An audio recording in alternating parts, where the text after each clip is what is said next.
Hi, it's X, and welcome in today's dungeon walkthrough. And before we begin to this video, I just want to tell you what's the goal of the video. This video is aimed at people discovering Mythic Plus for the first time, or that aren't still very sure of what it's all about, and it will explain the basics of what to do in the dungeons. These will take place in low level keys between +2 and +3 over all the dungeons available for the seasons 1 of Dragonflight.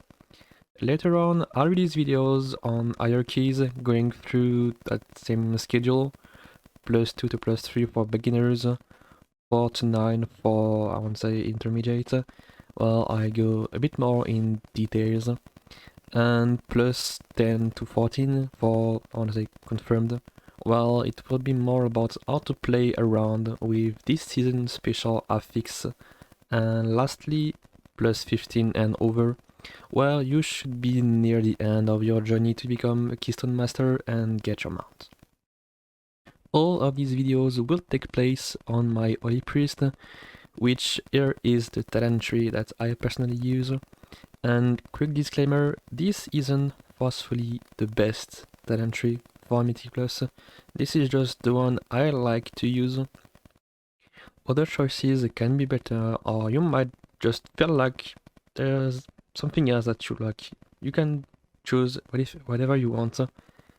There's nothing better than the thing that you are comfortable with. To end this introduction, I'll tell you that I plan making those Road to Keystone Master videos on as much specs as I can during season 1. And yeah, let's get going. First off, as you walk in the dungeon, you'll face Shadowmoon Burial that are the most dangerous monster in the area. They cast Shadow Mend that absolutely must be interrupted, as it would heal the other monsters and itself. They also cast Shadow Bolt that are lesser problem and just deal damage. They are accompanied by reanimated ritual bones that don't do much more than just watch your tank with Void Lash, so just heal up.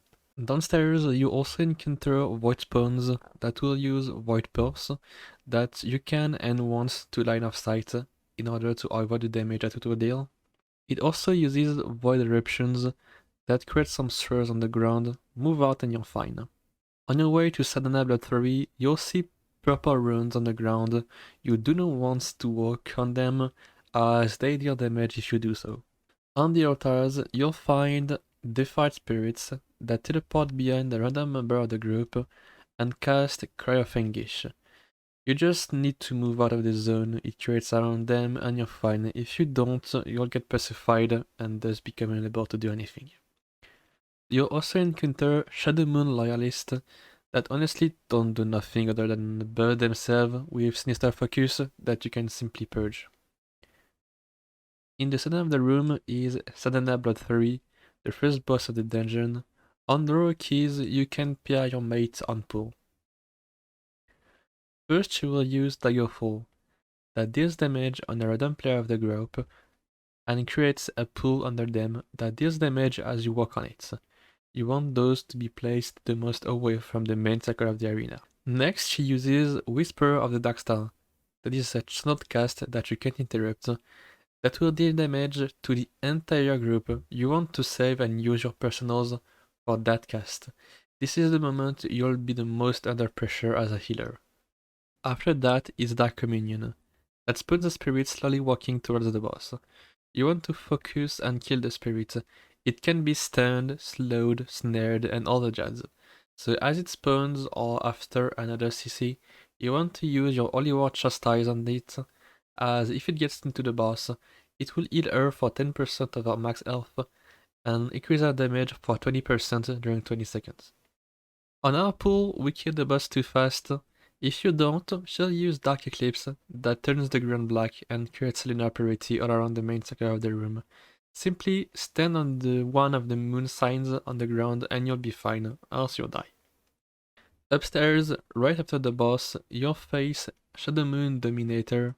They are very scary as they cast Domination that is a buff that increases both health and damage by 100%. They also cast Rending Void Lash, a channeled cast that deals damage, interrupt if you can, else you'll need to heal through it and it can get mana draining. Along them are Subjugated Souls that honestly do nothing, cleave them and it's good.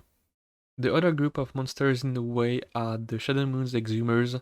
They cast Exhume the Crypts that spawn 2 Exhumed Spirits. You have to interrupt their Void Bolts as they do insane damage from above the group. Have someone take both of them and they are more than likely dead. They also get a shield that you can dispel after casting Death Blast. Upon reaching Nalish Arena, you have to take care of the crypts that are all around the place. And if you walk on them, Exhumed Spirits will spawn.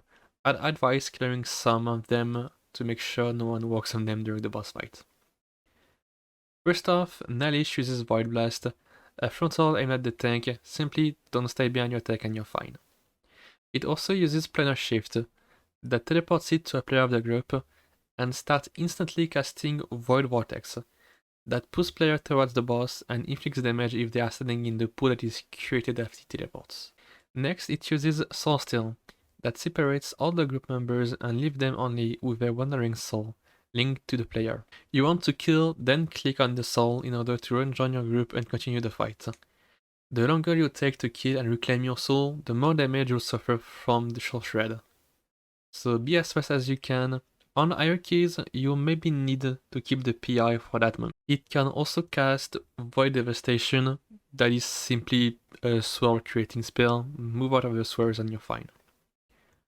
On your way to Bone Mow, you encounter first the previous monsters. Nothing new at first, you can just move on. Then you'll face monstrous corpse spiders that cast Necrotic Burst that must be interrupted, or it will absolutely decimate your group, creating a dot disease. The smaller spiders don't do much, so you can just clip them and you're fine. There are also some plagued bats that cast Plague Spit that just deal some damage and slows. You can interrupt it as a lesser priority kick. On the bridge between two Bonmo, you'll have to fight 2 carrion worms. They burrow back in the water as they reach 20% health. They have the same spells as Bonmo, so I'll just move on to the boss. It uses Corpse Breath that deals damage to the entire group and creates swords on the ground. Move out of the swords and you're fine. At some point it will use Inhale that pulls player toward the boss, and if you get too close to the boss, you'll suffer important damage and get spit into the water.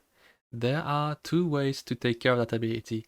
You can either get yourself as far as you can from Bonmo as it starts casting the ability, and simply run out and use your movement abilities, or you can walk on the pools created by Corpse Breath that will snare you and deal some damage. Bonmo and the carrion worms use Body Slam that create a dark purple-ish line on the ground, then deal damage inside zone. At the end of the cast, move out and you're fine. Lastly, it uses Fetid Spit as a tank buster. Simply heal up and you're fine. During the fight, carrion worms that were previously dropped to 20% health will spawn. Kill them fast and they go back to the boss. On your way to Ner'zhul, you'll encounter more spiders and bats, as well as 2 void spawns. The strategy stays the same. Jump in the shadow wall in the end of the dungeon and you'll reach the last boss. First, Ner'zhul casts Omen of Death, that creates a purple circle on the ground. Move out of it first, as it will start bursting rays into the circles. These rays deal more damage the closer you are from them, so simply get as far from the circle as you can. Keep in mind that these circles always spawn under the farthest player from Ner'zhul, so you can bait the cast, get really far at first, and then get really close to Ner'zhul in order to mitigate those damage. He casts Ritual of Bones that creates a line of multiple skeletons that will run you down, leaving behind them some corruption that deal huge damage. You want to focus one of the skeletons as it clears out the corruption behind them and creates a safe place for your group to fight. He also uses Malevolence that creates a cone similar to Bonmo's Body Slam, simply move out and you're fine. Rinse and repeat, the fight tree isn't very hard, you just need to keep focus and you'll beat Ner'zhul and get your loot. I hope you liked this video, it was Vex, see you next time.